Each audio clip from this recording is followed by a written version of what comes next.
Hmm. sa ilan mga pang-pitong araw na yata tayong Iba, doon. walang tigil sa buong linggo. Kaya nga. Go. Ang Bulacan po ngayon ay mga kapuso, no? Pangasinan, may Pangasinan, Pampanga. Pampanga, nasasabi nga dito sa Bulacan. Bulacan. Pagka pinag-pinag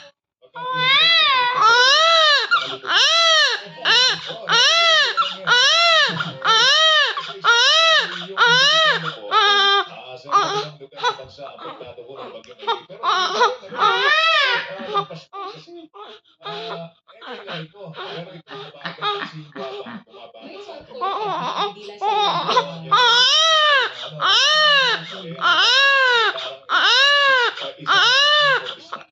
hindi na siya, no? Ordinary yung hangin at ulan lang. Opo, mas tanawa na ulit pagkahabang at mga kapuso.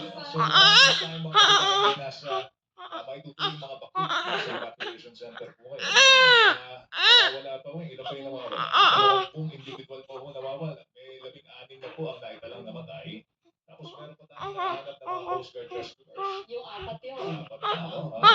Medyo yun iba na naging matiwasay ang ilang pagpapahinga ng week na po tayo mga kababayan. Ang nahihirapan natin sila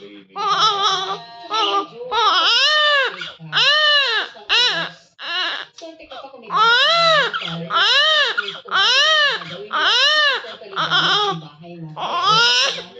lugar sa Northern Luzon ang totally damaged ng mga bahay.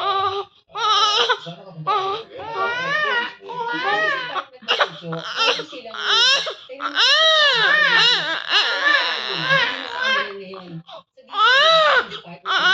bibigay na totally damaged ang mga bahay. Sabi naman sa bibigay sila.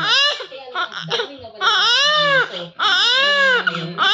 So, ngayon, po ang galit kanilang tanggapan talaga. Actually, tinatrabaho na rin ang housing department dahil nga, di ba, yung palagay ko, unang paha, baka, pwede na kayo magkakulat. Yung mga lugar na tayo ng bahay dito sa housing project ng presidente ay... Hindi ka na umiiyak. Iyak pa. Iyak pa, Day. Iyak pa, Day.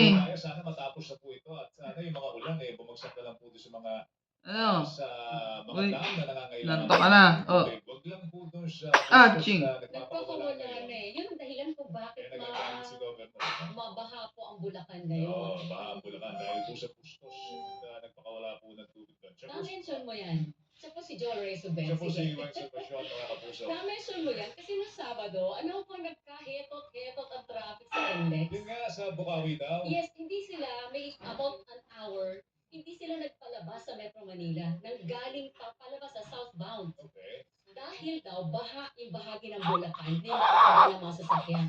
Walang advisory, Joel. Umabot yata na Santa Rita yung haba ng traffic doon. Pinagmamayabang pa naman ng NLEX management. Ayaw nila ng bayan. Mag-MacArthur yun.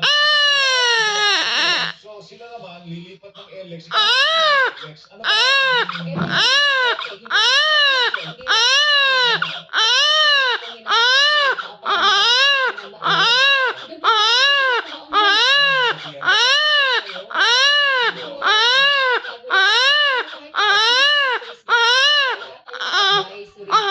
actually, kung ang SLEX